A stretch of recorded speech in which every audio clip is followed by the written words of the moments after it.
Okay. Right. I guess we'll just start and see whether Mhm. anybody else joins us, and if not, people can catch up later on. But yeah, Drew and Abby, thank you so much for agreeing to chat to us. This whole group obviously has been, and all of the or most of the talks we've had so far have been quite screen acting focused, because obviously Daniel kind of concentrates his teaching on screen acting as well. Mhm. But I thought it would be really interesting to see a bit about the other side as well, because obviously all of us will have acted on stage before and will be interested in acting on stage more. And so I think after I had, oh, and we've got Jennifer. Hello. Hi, Jennifer. And so last week we had Emmeline Hardley, who was talking about sort of being a short film or a film producer and, going through that kind of thing. And so I thought it would be interesting to also talk to people about theatre production. And I thought, I know my friends Abby and Drew. They have a theatre company. And so, yeah, thank you for agreeing to come and chat to us about it.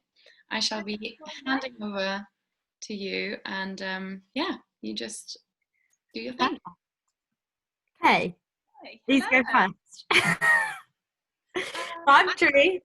Oh, this is we should be in the same place. Yeah, but hey, I'm Abby, and obviously that's Drou. Yeah. And we set up the Hidden Theatre Company 2017? 16, September 2016. So, yeah, Long time ago. And our first sort of productions were then early 17. We did Scratch Night, and that's kind of how we started off. But we met at drama school. Mm-hmm. And it actually came about because Drou broke her ankle. Yeah. And felt a little bit, we're both trained as actors, felt a bit sort of... I was basically going a bit nutty, just sitting at home doing nothing with my foot up. And I was like, I need to like vent this creativity. Anyone else, really? Yeah. I'm like breezing this lockdown. Done it.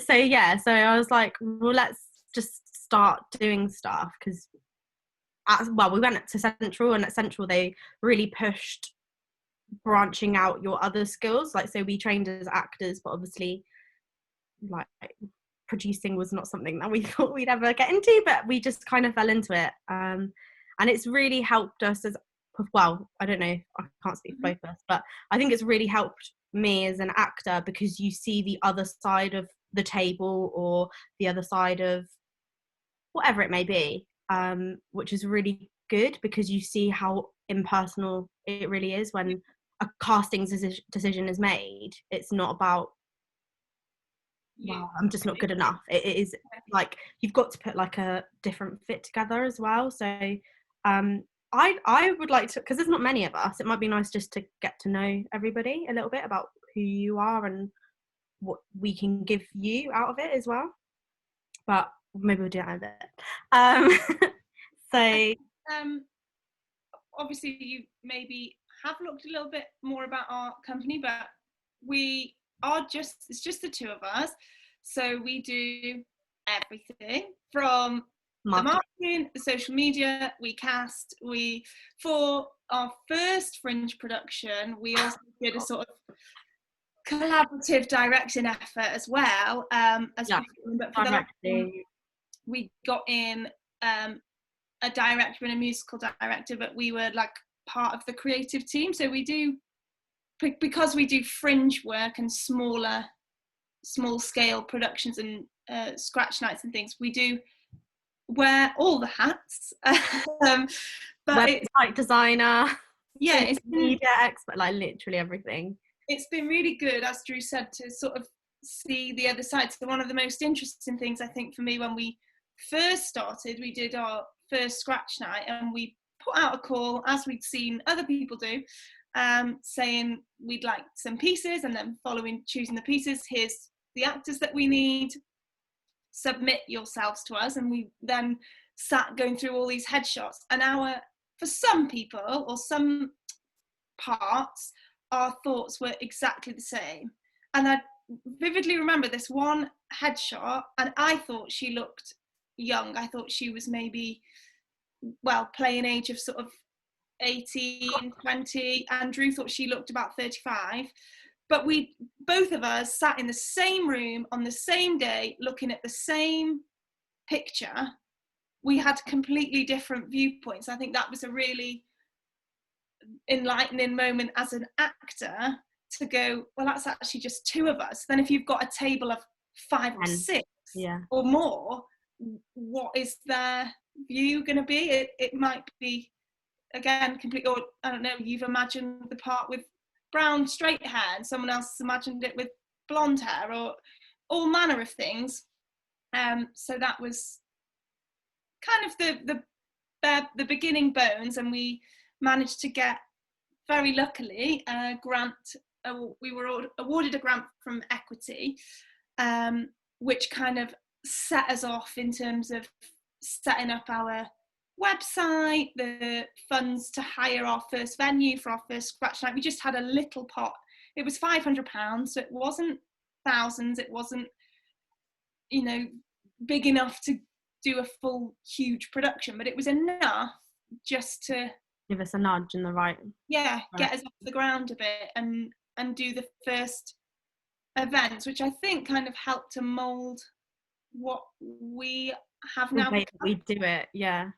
Because we're very much new writing, support new writing. We've done, whether it's a scratch night or we've done some takeover evenings where we just sit with writers and talk about their work. Those early days, I think, really shaped what we've become 5 years later. And like Scratched was our first thing that we kind of did, which is a scratch night for do you all know what a scratch night is? Don't know. Leonie's taken part in one of them. Or shake. If you don't know what it is, it's fine. We can explain. I didn't. When Drou was like, "Let's do a scratch night." No.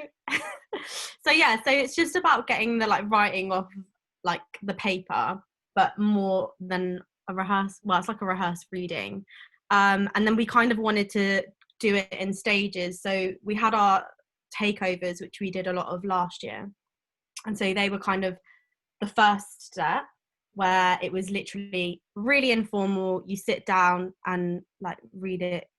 Just we've got a piece. We kind of got the same.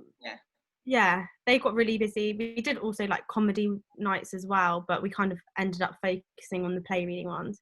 And then we had the scratch, and then the idea was that we would then take a piece from scratch and try and lift it off and try and put it on. Obviously then COVID happened, so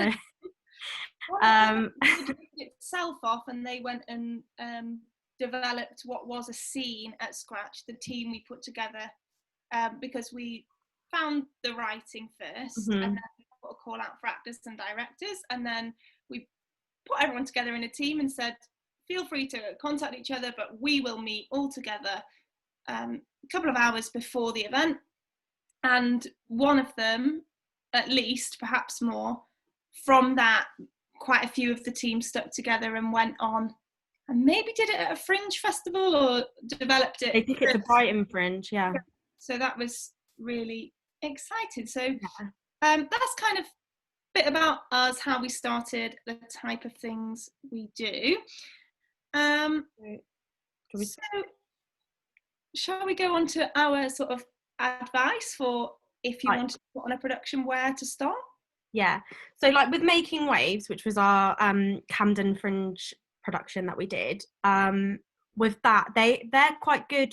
It was really perfect for a first kind of production for us to put on, because they effectively give you a show pack where you have to fill out everything from how much you're going to spend on marketing and all of that kind of stuff as well. The difference between your full show blurb and a 20-word or less little brief that would be chucked in a program. So it gives you, as Drou said, each point and how many characters it should be, and also with printing the leaflets and stuff, there was some that was wow, it's really good to have a leaflet or flyer for double-sided, for example, because you're wasting the space on the other side. but we didn't know that at the time, so we literally just did one side. So it's like little things like that that we made, not errors because you learn by stuff, but like these little things that we kind of tripped up on because we've trained as actors, we've not trained as producers, but these are things that you kind of learn along the way. I think the good thing about Camden Fringe is that they actually give you the list of all of the venues in London that are doing it as well. So we literally sat down and made a spreadsheet and we looked at every one and what we thought it would be good for us. So whether it be a scratch night or a cabaret event or a rehearsal, like just anything like that, just for the future. So then we've now got this spreadsheet that if we want to put a show on, we're now aware of all of these places, which is quite good as well. Because I think the venue's like really important. I think a lot of people try and go to the most popular one. I've never done Edinburgh, but everyone talks about like the sea venues and all of that kind of stuff. And I think you just have to do what's right for you and for your production. I think for us at the beginning, because we had spoken about Edinburgh, we both live in London and we both know London venues and where people are likely to travel to and where is in a nice area, where's near the tube, where's all those little extra bits that, particularly if you're inviting industry people to come, you want somewhere that's nice and easy to get to, easy to find, just little extra things that, particularly I think for industry, if you're gonna, we'll go on a little bit later about inviting people, but the same as if you provide a link to someone direct to a booking page because you want them to buy a ticket, rather than say, well, go to my website, and if you click on this page, you go to, if you just give them a link, they're likely to just buy it, whereas by the time they've go to the website, then I've got to click here, and then we've all done it, haven't we? You get 2-3 pages in, you think, oh, I can't be bothered now, I'll go make a cup of tea or something. So just make things easy for other people. But actually, before we found our first venue, I thought finding and securing the venues was going to be the difficult thing. Trying to get someone to like, let me put my show on in your venue. And that was probably one of the easiest things once we'd chosen somewhere. With a second production we did, Island Song, we did a bit more scouting around because we weren't part of the Fringe that time, but we did lots of going to visit venues, little site visits, meeting with the staff that run the venue, seeing how many entrances and exits they had. Would that warrant itself well for the vision of the production that we had? So simple things, does it have, a couple of places only have one door, whereas another had maybe 2 or 3 or 4 entrances or exits? So but I think in terms of venue, it was a case of a combination obviously of cost, because there's some places do just a profit share split, some places do a flat higher fee and then the profit is yours. Some places do a mix of both and maybe do a smaller amount but then take profit. So some places will also do a few deals. If you're willing to talk to them about it, they might suggest, a couple we went to suggested a couple of things. You could either pay this much and keep all the money, or various ones. But you do work, like if you promote their like food and stuff like that as well, which we had that at times. Share a tweet, do you know what I mean? Good deal. We'll promote you. Or we got, for our scratch nights, the first couple, we got them to give us a discount code for food, that if we shared the discount code for food and encouraged our audience in our marketing to come and join us for a drink afterwards and have a chat, or the bar's doing a good offer on the food beforehand, they gave us a cheaper deal on the hire. So as I would say, don't be afraid to bargain and be a bit cheeky, take a few risks. I mean, they might say no, and then you just go, okay, well, I'll just pay you what you've asked for. But we did get a few deals just from asking. And then, because then you end up, I think, if you make a good relationship with a venue, we've been back to the Water Rats in King's Cross, which is actually a live music venue, but we turned it into a scratch night venue. Scratch night. but we've been there 5 times maybe. I don't know. Well, several times every few months, but we developed a bit of a relationship with the people. The same with at Making Waves. We were at the Hen and Chickens, and Mark, a guy called Mark, was running that, and he was really friendly and was then able to help us on the night. He was so much more giving and willing to sort of help us out, which was really helpful. So I would say make your connections with the venues where you can, and also when you go for those initial meetings, we picked some venues, or almost wrote some venues off, or were more drawn towards them based on the people that work there, because they're also the ones that are going to be setting up the space before you arrive, or providing your audience with the atmosphere that comes, like the bar experience, which is all part of the theatre. In a fringe venue, the bar experience is downstairs in the pub. Well, if that experience doesn't go well, that maybe tarnishes someone's idea of your production. What the production's going to be like. Whereas if it's all lovely from the moment you arrive, it just, I think, adds to the experience of theatre, and people are more likely then to go, oh, we had a great night, rather than, oh yeah, the show was good, but God, the bar downstairs was dirty, or the staff were rude. Or it's a whole package, I think, particularly in fringe venues. Yeah. I also think when you're talking about relationships, you can like extend that out to other companies as well. So we've like Leonie as well, like hello. We've also like had people interview us for blogs. We got from Into the Wings contacted us, and they did a whole like YouTube like blog about us, which then helped when marketing our second show, which was Island Song, really well. And we had a couple of YouTubers as well. So yeah. So friends, one of my work friends had a musical theatre YouTube channel, and she agreed to talk to us for a little bit. We had Into the Wings talk to us for Making Waves, but then came and offered us for free, just for their vlog, a rehearsal video and then audience reactions. We only had to give them 2 tickets, which was like no skin off our teeth really when we got.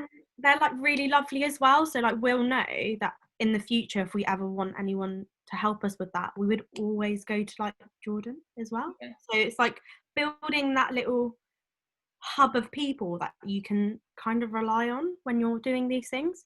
Because I think for fringe productions as well, it's a case of the other shows are not necessarily your competition, which I think maybe more so in Edinburgh when people are walking down the Royal Mile shouting out about their show. But Drou mentioned before about the leaflets. If you don't have enough information to cover both, you could maybe split the cost with another company and advertise both of your productions on one side. Yeah. Or if you have something in the future coming up, put that on there as well. But we met people that we then went to go and watch their show, or they came to watch our show, or their show finished and they decided to tweet about ours instead. Or just, I think people at the fringe in particular, which if you can get in touch with a few of them and again, build those relationships, be friendly, see them as your friends rather than your competitors. Yeah, there's so much competition in this industry as it is, like literally just help each other out, which is like why, like when like Leonie asked us to do this, we were like, yeah, let's just help, because it would be really helpful. There's things that people have shared along the way, like with show packs, for example. We didn't have a clue about them at all, but when we put our second production on with Island Song, it was so important when we had to do one show pack, which is basically detailing about the show. God, I can't think of all of it off my head. It's basically a document and explains the whole show, creatives, your cast, cost, and things like that. There's one that goes to your venue that you're applying for. There's one that goes to like your industry, so you'd do like a condensed version that you would then send, more enticing, I'd say, it's like a different language that you'd use, but it's a different way to like sell your show to get the industry or reviewers or whoever it is that you're trying to get to come to your show. More than just a flyer. It's just a bit more, give them a bit more information than. And like in those things as well, make it really easy for them, like link, rather than like putting the website link in, like where it says, I don't know, like the word, like hyperlink the words as well. Like it's really simple. Here or click here, they can just do it. Same with people are lazy. Like we said before, just make everything as easy and smooth for people. And I'd also say, don't, like, I know that you're like, if you're really passionate about something, it's really easy. I know I do this, but it's really easy to like write a lot about it because you're so enthused about it. But it's like when writing to, I don't know, agents or a reviewer or whoever it is, they don't want to read that because they're probably busy, so they just want to see a tiny little paragraph that was short and like gets to the point. And it's like, so it was like I can't even remember what it was. I should have found it, what we wrote, but it was like 5 New Yorkers follow their lives, blah blah blah. It was like really short, and so then it kind of enticed them into it. And even with the subject of the emails that you're sending as well, make them be like, oh, so they not know scammy way. More just to get them to like intrigued, I suppose.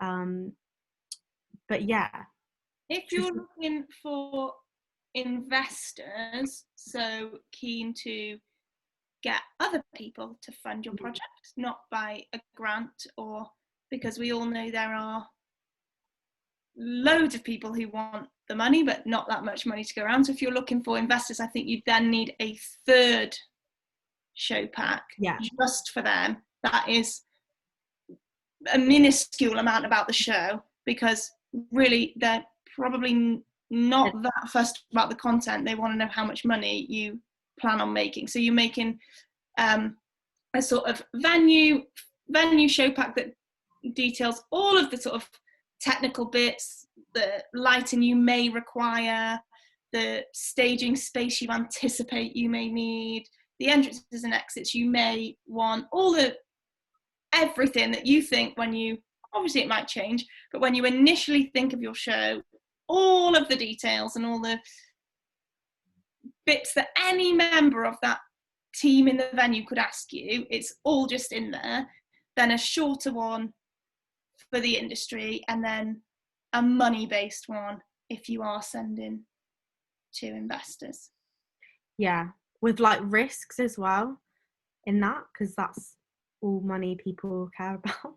I've actually got up one of the early show packs that we made for Island Song, which is, this was one of our short ones, but we've got, obviously you can see the logo, who it's written by, and it just said, Island Song follows a year in the life of 5 New Yorkers and the loose connections that bring them into each other's lives at moments that become pivotal.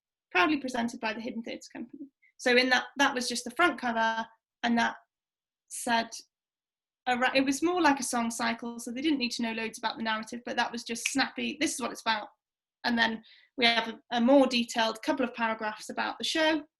Then if they wanted to know more, we gave links to the show from the composers, listening to, if you wanted to listen, and then the composers' website. So we gave sort of the basic information and then links if you are interested in finding out more, then a bit about us, so the company and each of us individually, and then information about the cast and creative that we were looking for, 5 actors, piano, drummer, option to add guitar and drums, and then we later added into there once we'd got the full creative team. But we looking out for venues before we had all the team involved. So it's a case of, this is how many people we're going to bring into your venue, with the input our marketing strategies and our proposed ticket prices. Again, they may change, but it's just a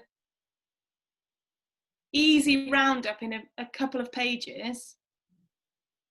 Here's my show on 3 pages or 5 pages. Are you interested in us bringing it to you, basically? Yeah. That built up as we had sort of a basic one that was then added to when proposed ticket prices became ticket prices, or cast and creative, here's the numbers of people, to here are the people. So it was a very much a sort of developing pack, but I think that's the basics. Mm-hmm. I would always say, go, even if you think, oh, it's just a small show, we're only doing one night somewhere, I would always imagine you're writing a show pack for the Palladium. Like, even if it's just a fringe production, I would never go half-arsed on it. Apologies for the language. I don't think we're that kind of people. We're not those kind of people. No, we're not, but I think things like that pack, even if the venue or the investors they're not interested this time, the way that it is set out and the way that you come across through the writing in there or through the professionalism, even if it's just they've maybe not read it, but it's clear, it's concise, it's snappy, that shows a little bit of you. They may be interested later, they may not reply at all, they may reply. The show might be too similar to what they've got on at the moment as well, or it might be, so it's another case of it's not personal as well. In terms of should we talk about rights and things like that, getting the rights to Island Song? Because we actually, well, Abby knew the composers even though they're from New York. You talk about them. This is another thing about those relationships, so important. When I was studying, I don't know how many years before we did Island Song, several years before Island Song, I did an online workshop with Connor and Gregor, who were the composers of the musical Island Song. And one of my tutors was good friends with them. And somehow I had their email address. I don't remember how I got it, but I had it. And I have a little contact book of, if I meet industry people, useful contacts. And we were talking about what show to do. This was the first thing we actually wanted to do was Island Song, but we decided as our first production, it may not be the best choice. We did an earlier one, again, through knowing the composers.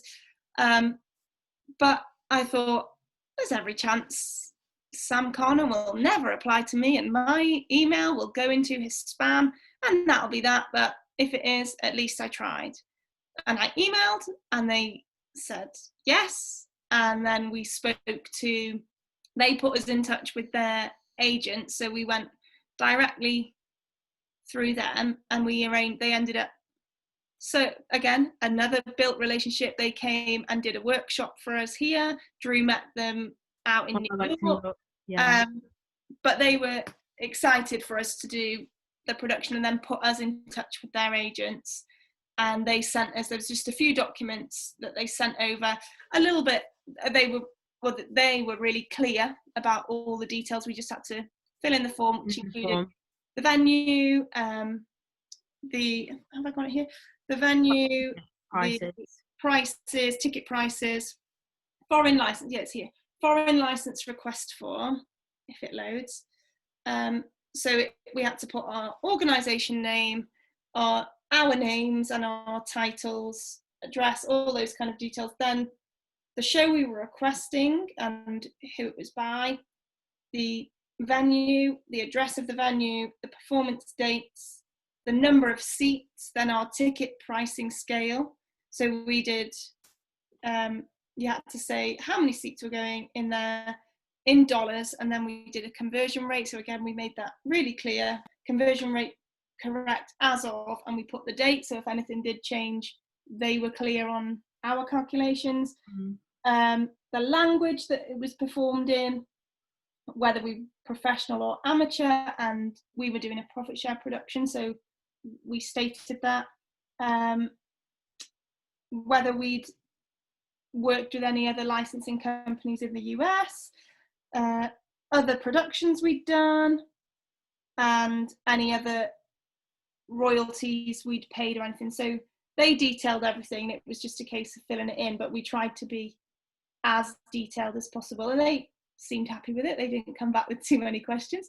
But I would say on those kind of things, when people, we probably didn't need to state that it was profit share. We probably didn't need to put that the conversion rate was on there, but I think just those details make it clear for everyone. And I think that's also something we really try and do, particularly if you're doing a profit share production or a smaller scale production. With our performers and our creatives, we opted not to do necessarily a formal contract, but we did sort of a written agreement. Here's what you as members of our team or our company can expect from us, and here's in return what we expect from you, just so everyone's on the same page. And later on, because rehearsal rooms are sometimes beautiful, sometimes stressful, sometimes people, particularly when money's involved, people can get het up about money. I think just make everything. We always do an open book policy as well, but just because we're not hiding anything or anything like that, in terms of like that side of things, just because you want it to be as amicable, is that the right word? Yeah. When you're doing stuff like this, because a lot of the times it is like passion projects, and well, like in terms of funding, me and Abby have self-funded all of our projects. Aside from the £500 that we got from equity, it's kind of, we put the money in, and then luckily we've been quite good at breaking even a bit or a bit more. Do you know what I mean? And then we just push that money back into a scratch night, or we then use that money to fund our website or anything like that. So anything that we've ever made, it's, I guess it's not for profit, isn't it? It's that kind of, it's for the love of being creative. It depends what you want to get out of it, because there's not really money in theatre unless you're Cameron McIntosh or one of those big ones. But yeah, it is about getting your network together and just using all of the sources that you know as well. People are generally, I think, willing to help if you ask, and that's the same in life, but so much in theatre.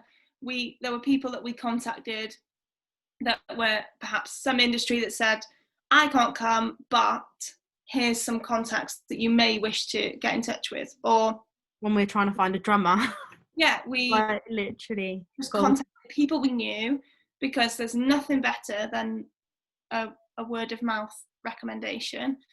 But I think that's us through and through. The best, some of the best people we've met, whether that be at a scratch night or to work on one of our productions or just at a takeover, it's because somebody's mentioned us or mentioned them to us, and we've been and had a coffee somewhere. When we were looking for creatives, the amount, I don't know how much money we put into Starbucks and Cafe Nero, but just meeting people, seeing if they were also the right fit for us. And as Drou said about passion projects and things, I think finding someone, if you are looking to work with someone, whether it's to set up a company like we have or to work with you on a project, I would suggest finding people who are on the same wavelength or have the same drive as you, or have skills that balance yours out, or just to have the same vision for the project that you are putting on. Because nobody wants to be the person that's either doing all the work while somebody else is trailing along behind, or you see the vision going one way to a project and somebody else, perhaps your director, but I think open book policy in terms of money, but also sharing if you're just happy for someone to just, there you go, can you go and do this, give the creative license. But if you have a set vision, talk to people about it, and they might say, oh, that project's not really for me, or I'd love to do this because, and it's about finding people that match with you on the project that you're wanting to do, I think. Have the same ideas and same goals perhaps for it as you do. Yeah. What else was I going to say? Also with like that side of things, with the, literally I'm like, I had a thought and then it's like blah. With that kind of thing, like we have picked up like a technician that we'll always go to, and he's really into the works that we've done as well.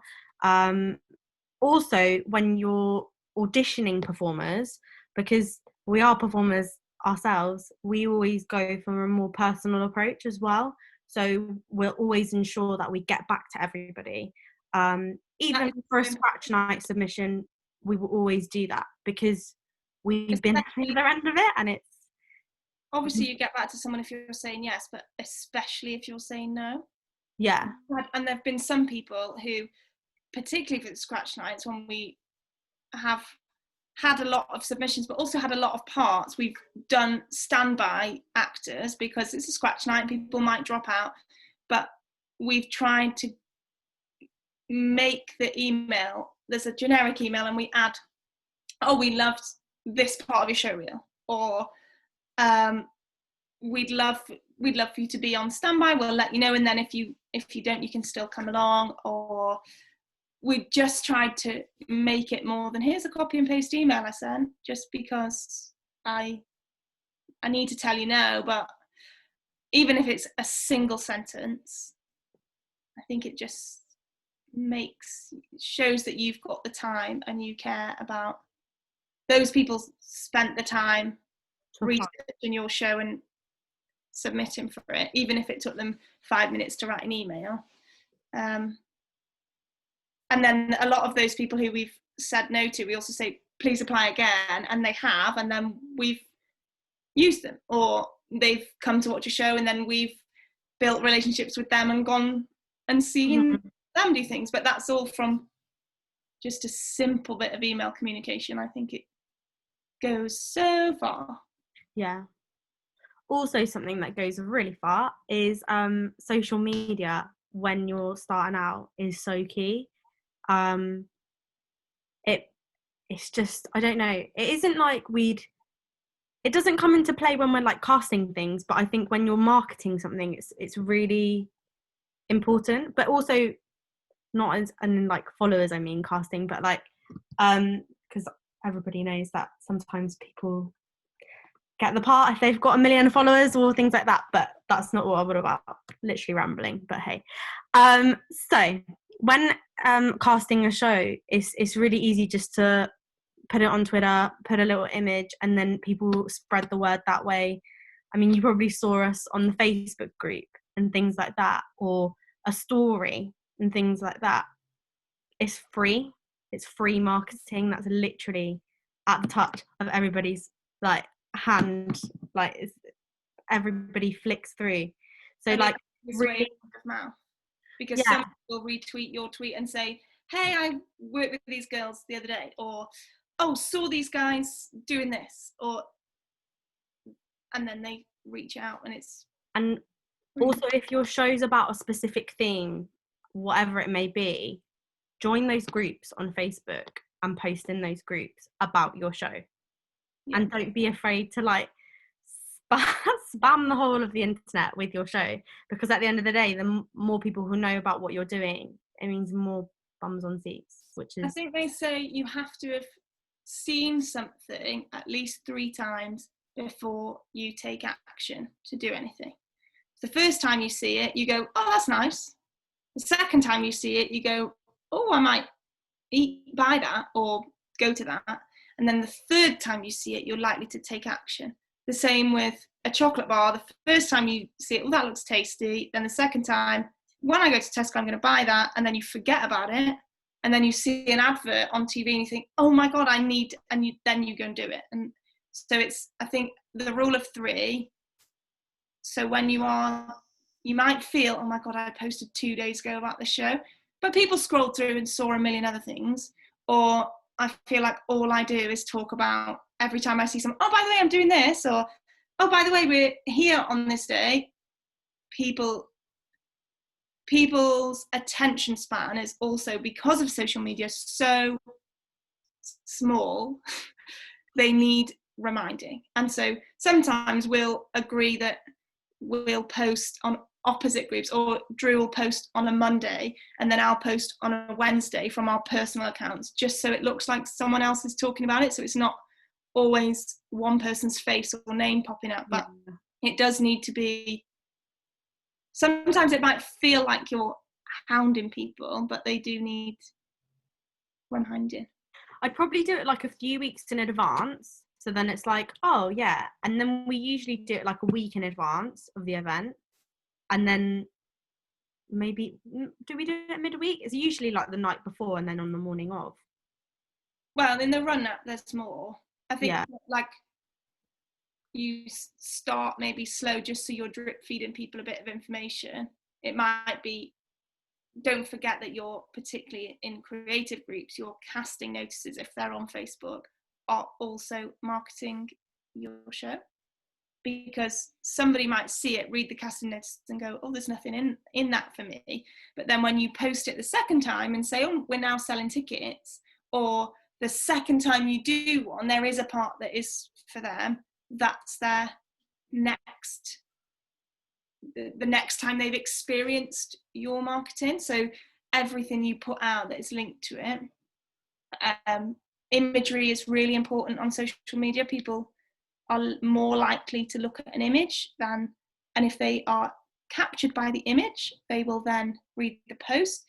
And if you, a tip I got from, where did I go? I went and did a marketing workshop, and they said, if you have a face on the image, make eye contact with the audience, because we are naturally drawn to people's eyes. So even though it's a picture, if there is a face looking at you from a picture, you are more likely to look at it and look at it for longer, because we are drawn to people's eyes. So that's just an interesting little fact, I think. And we look forward to all of these pictures of eyes going on the internet. Also, when, is this a sidetrack? I don't really know. When you are inviting industry and you've got your press night and things like that, if you've not got a full house, paper the house if necessary on these nights, because it's so important. So papering the house, get friends in, or there's like certain websites as well where you can put your show up and people can get free tickets too, because it's really important that the vibe is great on these nights. It will be great because you've got a great, we've never actually done it though, to be fair. We've been really lucky, touch wood. We did it for a Sunday matinee. We had a couple of viewers in and it went on a website. We didn't have that many come from it. There are quite a few. We did it on a Sunday matinee for Island Soul. Did we? Because you just need enough people to make noise and clap. Sometimes, I mean, the reviewers also and the industry watch God knows how many shows, and a lot of the time, the same as if a child hears you laughing at something, they've got no idea what you're talking about or what's on the TV, but the adults laughed, so it must be funny. So I think, yeah, just get friends in. I went and watched, our friends did a show, I think in the run I ended up watching it over 2 weeks. I think I watched it 8 times because I was free from my friends, and I mean, I was going to watch a show again. That's nice. But don't be afraid to just ask people, tell people, bring your boyfriend, even if he doesn't like theatre, bring your, maybe not your cat or dog, they might not be allowed in, but just bring anyone. Your next door neighbour. Speak to, good for paper in the house is speaking to drama schools as well. give an offer to the students, because they're students, they always want to get a free ticket somewhere, particularly London Theatre. They'll be keen to do that. And then there are a few, in terms of if you are looking to further sell tickets, spread the word, there's a few websites such as Secret London. They do quite a few, what's it called, Fever. Yeah.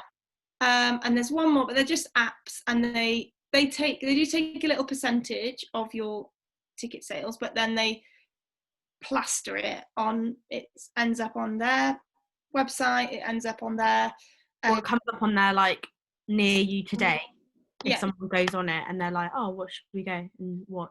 But I think we did quite a bit with Fever, but they were quite good in terms of you could take off performances from their app.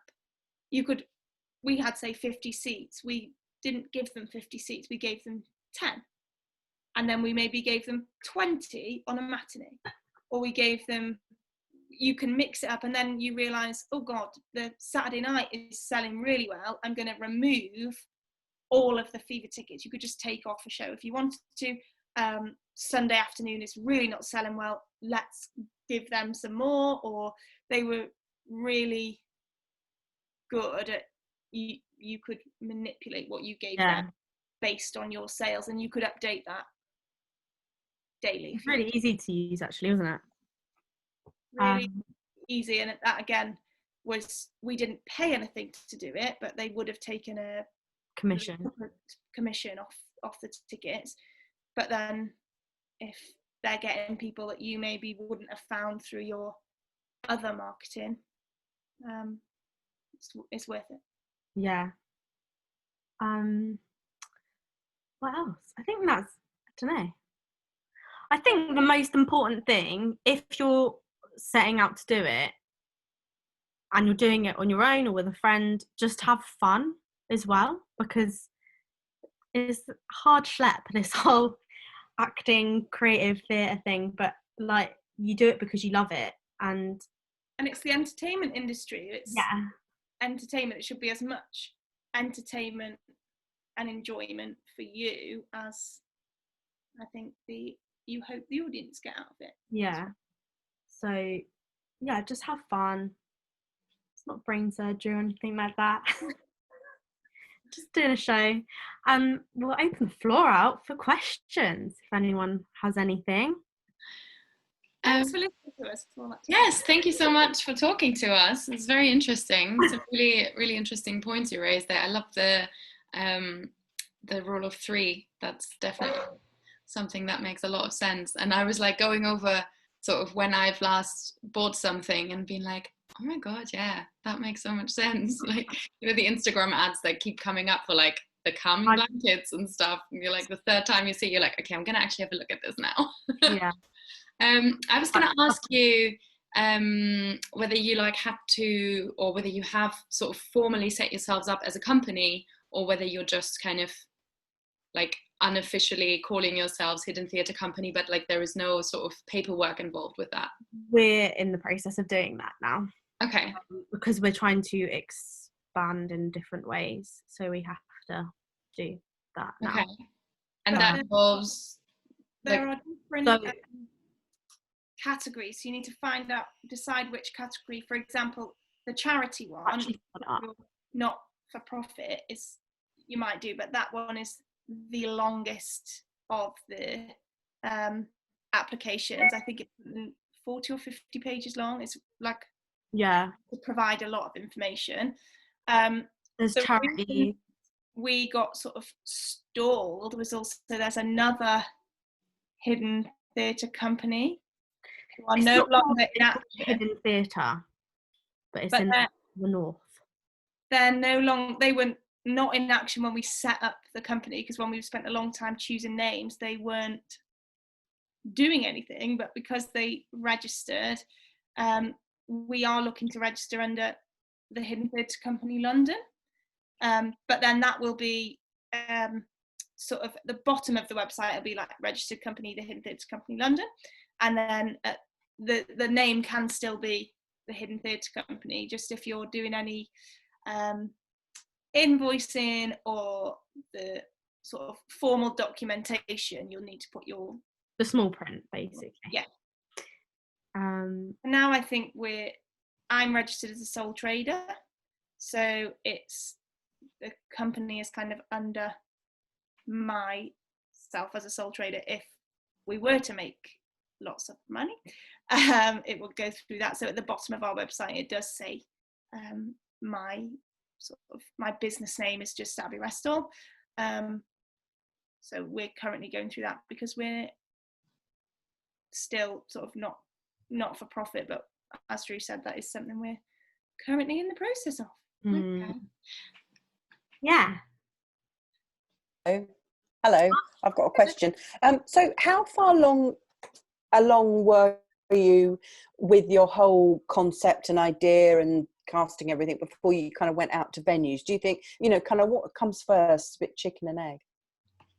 Which do you mean, like, when would you contact the venues? Yeah, so how much had you got? Had you got a kind of fully formed show, or were you just thinking, actually, we want to run? Oh no, we hadn't. And we hadn't started rehearsals or anything. It was literally, we wanted to get the venue sorted, then we would cast it, and then literally it was all kind of like, that's how we've done it. But again, so a lot of venues also book up quite well in advance. So for us, I think we confirmed, I mean, these weren't that far in advance, but towards the end of the year, we were looking at spring. So we were at least sort of a season ahead.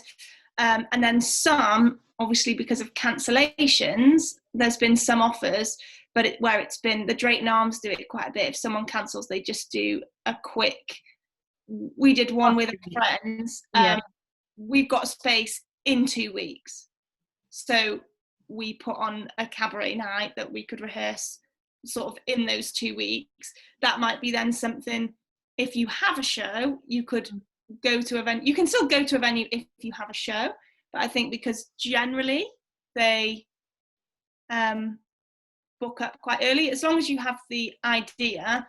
If you have a creative team already or a cast already, that's great. But if you don't, most of the time we've been to venues, it was us two with this idea and the show pack. And then, as I said before, the show pack said the cast is 5, 3 females, 2 males. The band is this. And it said something like, we are currently in the process of confirming the details or in the casting process or something. So you can go pretty early, I'd say, as long as you know. Well, it depends. Well, I'm going to be a devil's advocate here. But you could also, if you are indeed a project and you've got rehearsal footage from it, you could do it that way as well. And so then in your show pack, when you send it to the theatre, you could include the video from the rehearsal footage, or if you put a show on before, you can then be like, oh, it's done. Because before we did Island Song, we did the thing at Tristan Bates. Yeah, we did we won again a two-night performance at the John Thor studio at the Actors Centre. And so then by the time we got to, ended up being 2 weeks, a week and a half, 2 weeks before the proper run. So we used that as more of a development test. But then we got some comments and reviews and things from that we then used to market the show 2 weeks later. So I think whatever stage you're at, just include as much as you can in the concise way possible in your show pack. And sometimes you might not have very much, but that doesn't mean you can't go to a venue. Or you might have everything and your director might be looking at the venue to decide. But because they tend to book up quite early. And I've got one more question for you, because it's been really, really useful. Thank you so much. Do you still perform in any of your shows? Yeah. Yes. Yeah, good. I just kind of wasn't sure how it worked, if you know what I mean. But you still have parts for yourselves, and yeah. Scrap night we haven't. No, we kind of compare those though. Because we've compared and used those more as a sort of platform for other people. But our full productions, because we're also paying for them, we may as well do an opportunity for ourselves. But that the first time we made it a collaborative project, so the actors were all involved in the creation of the what came like revised piece as well. But we learned from that maybe if you're trying to perform and produce and direct and market, there's a lot of hats to wear. Yeah.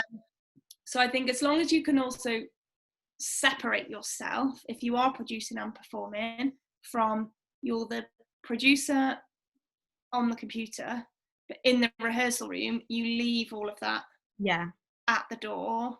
If you can separate those two things, I think you can do both. Yeah. I found like, and also like ensure that if you do get any other creatives in, I felt like our director was a bit like, oh, you're the producer, I can't give you notes or anything like that. So maybe just ease them and be like, no, we're in the room and I'm playing a part, so tell me what to do, kind of thing.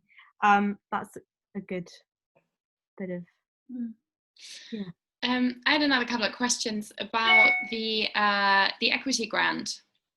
What was that, and how did you apply for that? And so that was I'm a member of Equity, and they have several grants available at different times of the year. The one we got was the Young Members Grant. It was when I was under 25, but we just had to write a letter to say what you would use the money for.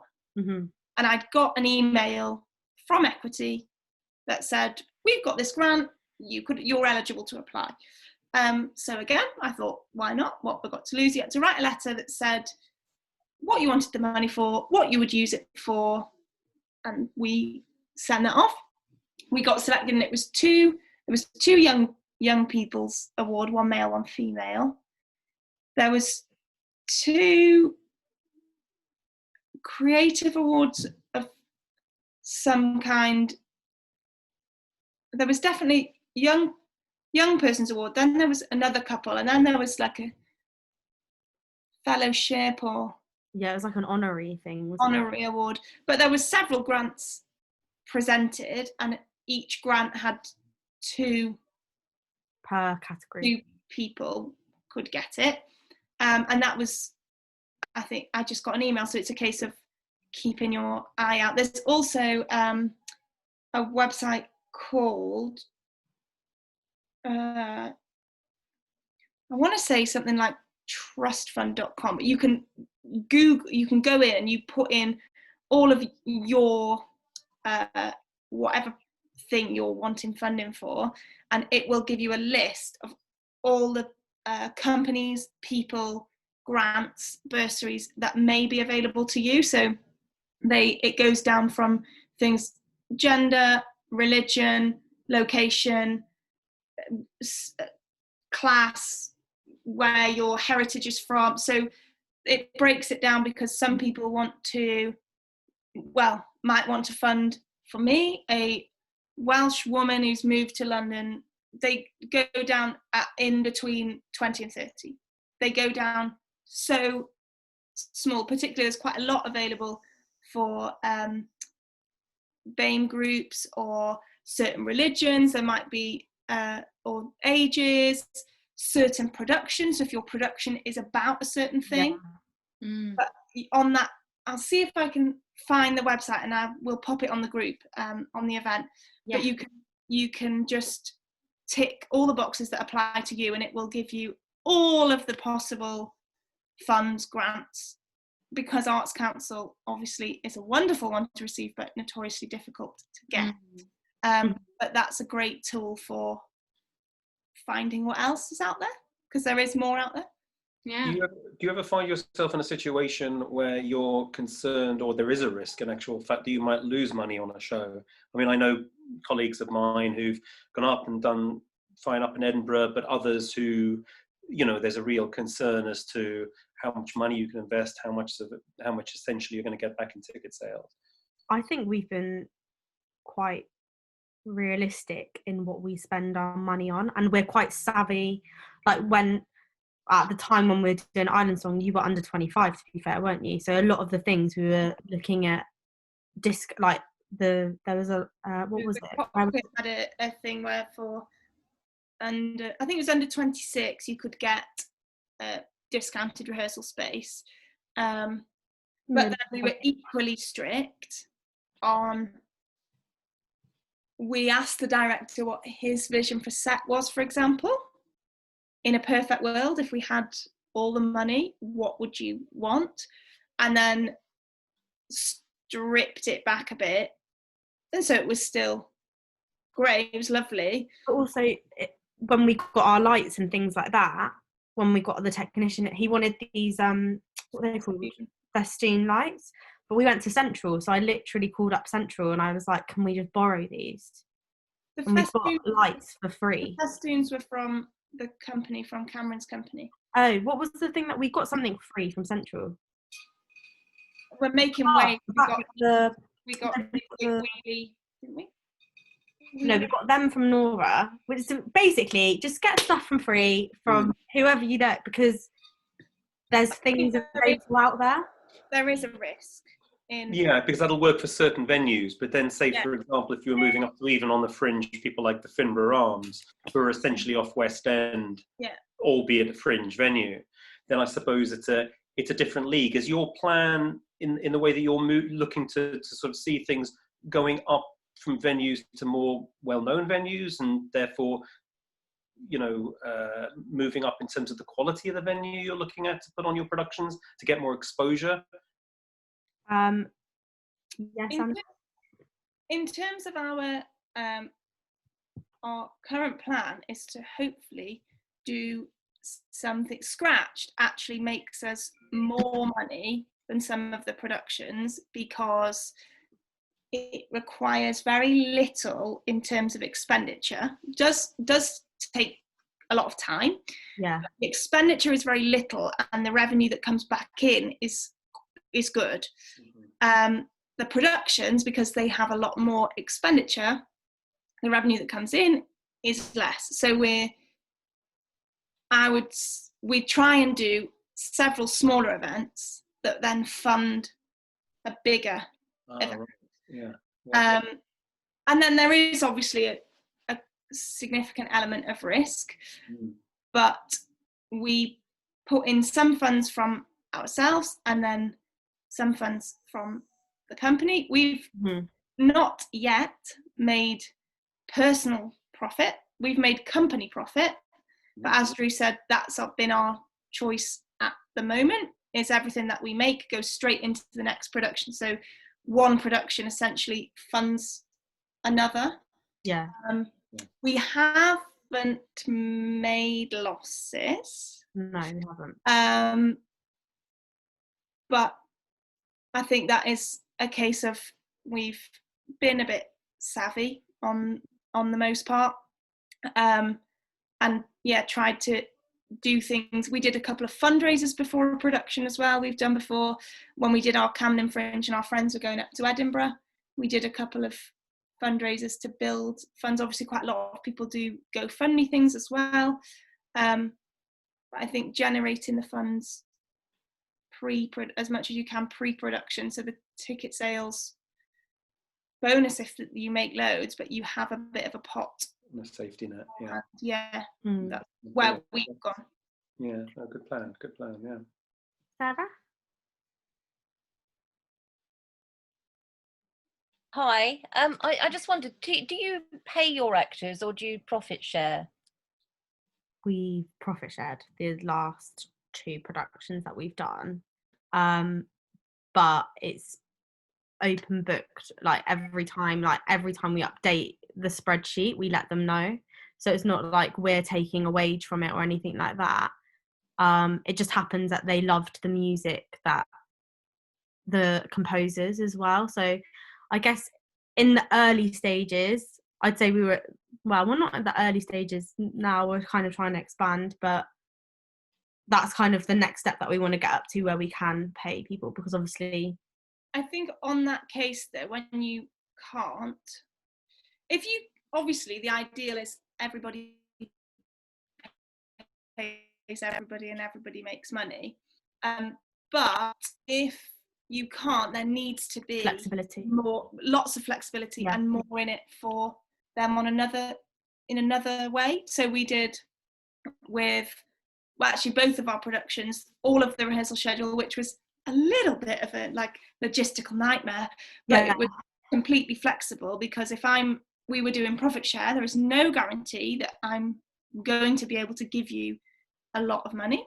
But so therefore, other than show week, the dress run and the tech run, I will also try and avoid taking any work away from you. So we worked where we could around people's schedules, so they didn't lose out on anything.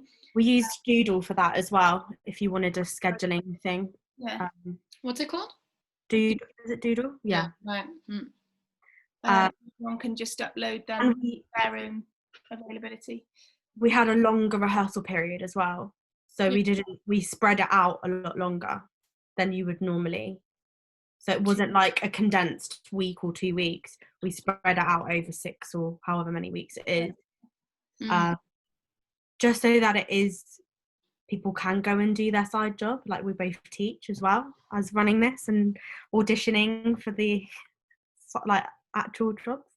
Then with the profit share, we also made it an open book as to how much of a percentage each person would get, but made that open. So in our casting call, we put out that it was profit share, and then if people wanted to ask us more about it, I think that is so important, just to be so clear about what you intend to do. And then when we did make the profit, we then contacted everybody and said, this is how much we've made, this is how much it would split to, then invoices. So everything is open, and obviously where you can, I think the minimum you should be able to cover somebody's expenses, to cover their time.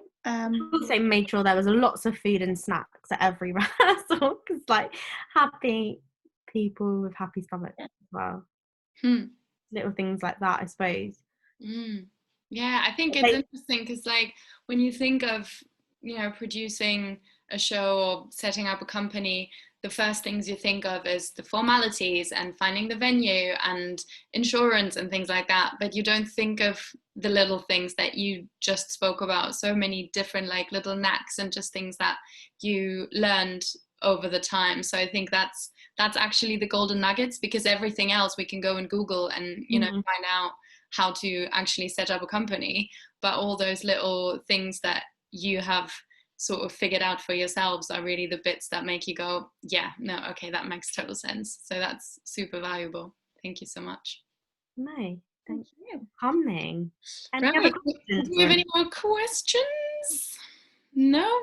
I can't stop looking at your doggy behind you there. Just like, pooch. Right, I'm going to stop the recording here. Thank you so much again, Drou and Abby. Thank you.